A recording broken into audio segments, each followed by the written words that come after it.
Hello and welcome to the Corone Conroy Show, where I talk about the cutting edge science of health and well-being, and I teach you how to use it in your life every single day, so you can live a life that is happy, healthy, and thriving.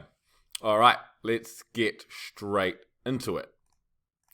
So today we're going to talk about social connection. All right, now, the best and most beautiful things in this world cannot be seen or even heard, but must be felt with the heart. And that's a quote from Helen Keller. Now, the reason I bring that up is because we all know the power of social connection. The reason I say that is because I'm talking about the most powerful social connection we have, and that's falling in love. We know how crazy that is. We know how good that feels, and it actually turns out to be really, really good for you as well. And it turns out the Beatles had it right. All you need is love. Now, there is no amount of money you could pay me for me to sing that, but let's move on. Okay, so let's have a look at the chemistry of love. Now remember, we're talking about social connection, and I'm talking about falling in love as the most extreme version of that. Then we'll dial it back and talk about what it means day to day, what it looks like day to day. But let's take a moment to take a look at the chemistry of love. So, the hormones of love. We have estrogen, testosterone, dopamine, norepinephrine, oxytocin. Both men and women have both estrogen and testosterone in different levels. Dopamine, they call it the reward hormone, but really it's like the drive hormone. Norepinephrine and oxytocin in particular. Oxytocin is like the trust hormone or the love hormone. Now, side note, people in that crazy in love phase have lower levels of serotonin. All right. These lower levels of serotonin are also found in people with obsessive compulsive disorder. So during that crazy phase, we often can't sleep, we can't think right, we sort of think about texting them and then texting them again. Okay? And this is all, again, it's the extreme version of a social connection. We've all experienced it, and we all know how great it feels, and how the rest of our life falls into place while we're in this phase. All right. Now, here's a study I want to share with you that really highlights the power and strength of social connection. And here's the TED Talk that highlights this study. Now, the study is it's the adult development study. Once upon a time called the Harvard's Men Study, but now it's called the Harvard Study of Adult Development. Here's a website, you can go and check it out, and they're even into the second generation now. And here's a TED Talk that talks about its finding as well. Be sure to check that out. But in the TED Talk, they talk about what makes a happy, healthy, and successful life. And what they discovered was really, really simple. Now, in the summer of 2009, George Valent, the psychologist who directed this study for 40 years, told the Atlantic Monthly that he could sum up his findings in one word: love. Full stop. Now, this quote is from a book called The Happiness Advantage, and it's written by the professor of positive psychology from Harvard University, Shawn Achor. Now, we're going to talk about the surprising power of social connection. First, I want to introduce you to Dr. Gillian Sandstrom from the University of Essex, and Professor Elizabeth Dunn from British Columbia. Now, they did some research looking at weak ties. So, weak ties are our barista friends, our checkout operator friends, our dairy friends, our petrol station friends, our gym friends and cycling friends, or our running friends, even our casual work friends. These are the people you may not even know their name. But every time you go to the supermarket, every time you get a coffee, every time you go to the petrol station, every time you go for a run or a bike ride, these are the people that you say a little what's up to, a little hey, a little hello. You might get chatting to them about their day and when their shift ends, and it all seems pretty idle, right? Just polite chit-chat. But their research showed that these are very, very powerful social connections that are really important in our lives, as well as love, as the Harvard study of adult development demonstrated. Weak ties are just as important for your happiness and your health. So, their research showed that both strong ties and weak ties are important. And so, for example, people were asked to make small talk with strangers, and these guys reported higher levels of happiness just by making small talk with strangers. So let's pretend all of your life is perfect. You are crushing it in every area of your life, in every domain. You do a number of different strategies that are proven to have you happy and healthy. You could integrate talking to strangers more into your life, and you will be happier. Crazy, right? Weak ties are just as important as strong ties. And the strong ties was illustrated by the Harvard Adult Development Study, where that was the number one finding, right? But these weak ties are also really, really important. Now, here's a quote that I wanted to share with you.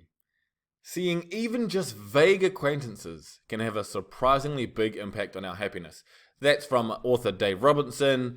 He wrote an article in New Scientist called Missed Connections. Now, I want to refer you to this again. In the summer of 2009, George Valiant, the psychologist who directed the Harvard study for adult development for 40 years, told the Atlantic Monthly that he could sum up the findings in one word: love, full stop.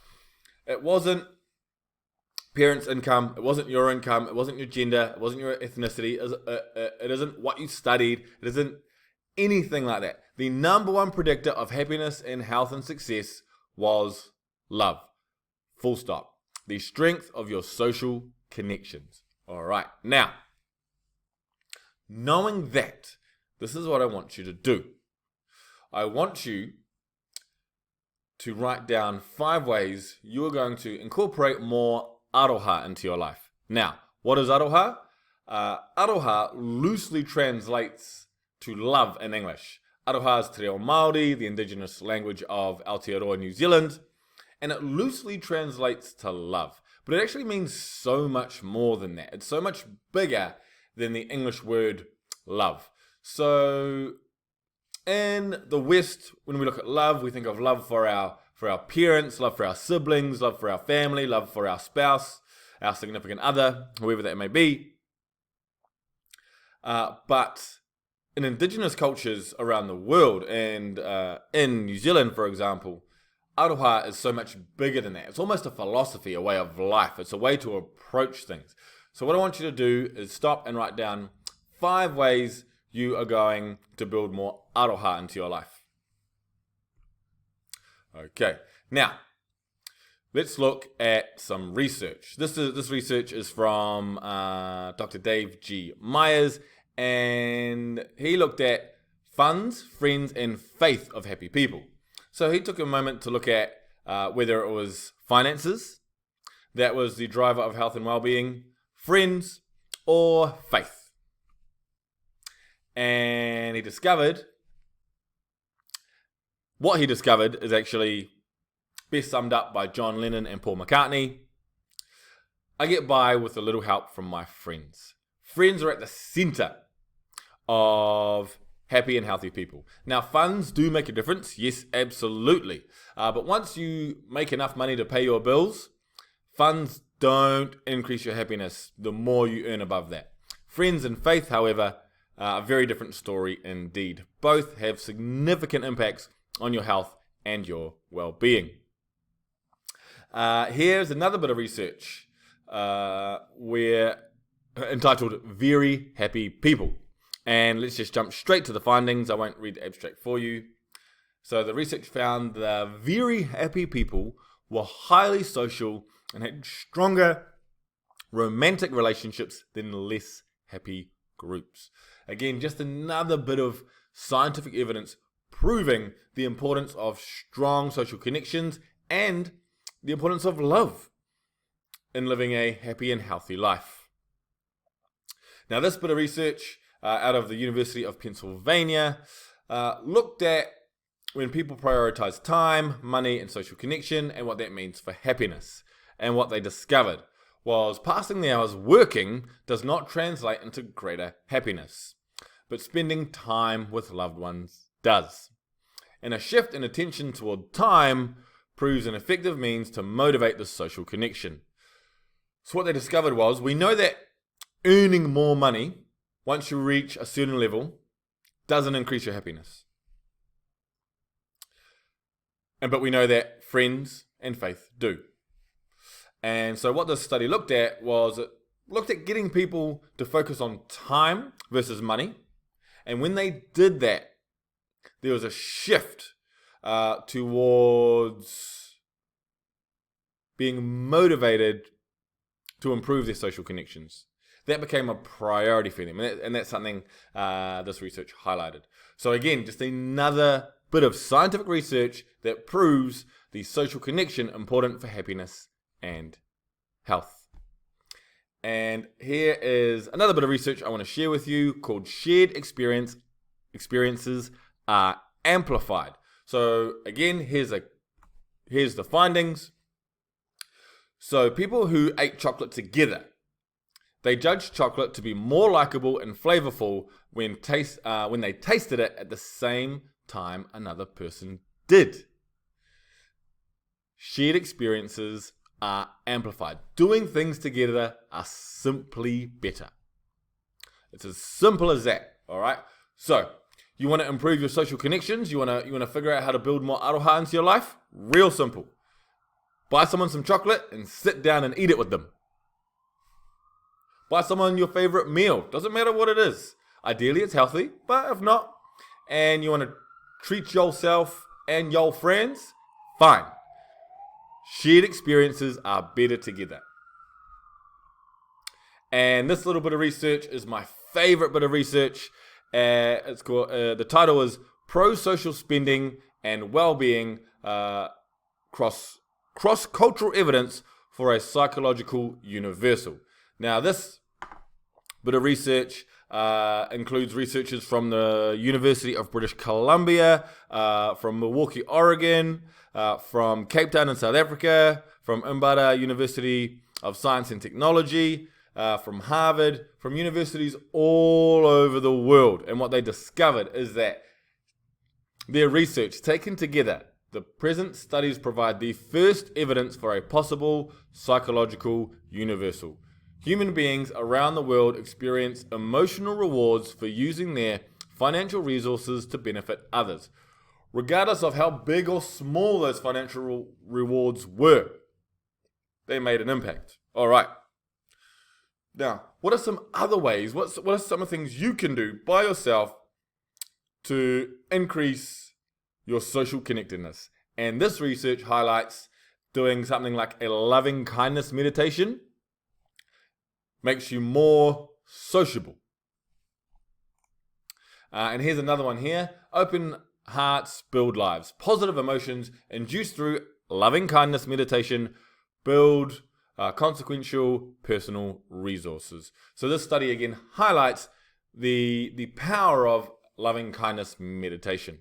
And if loving kindness meditation isn't for you, if meditating isn't something that's important to you, absolutely fine. Maybe you can start a gratitude journal process where you write down little stories each day about the amazing people in your life.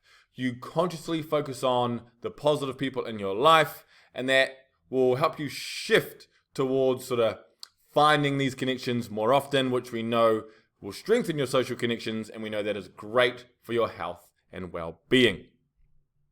All right, let's keep going. Now, if you do want to incorporate a loving kindness meditation into your daily practice, look no further than this loving kindness meditation on Spotify. So if you simply go to Spotify and search Guided Meditations Loving Kindness with Jill Satterfield, and you'll find the meditation for beginners. And all you need to do is listen to the music and follow the instructions, and she will take you through everything you need to know.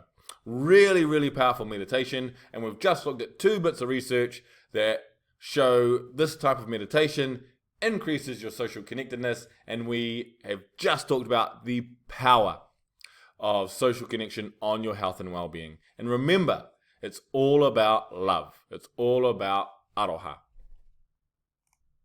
So, what next? Just one thing. What I want you to do is I want you to implement just one thing from what we've talked about today. That could be going out and sharing some chocolate with your friends. Whatever it may be, do one thing to strengthen your social connection. We know how powerful it is. It's been proven and proven again.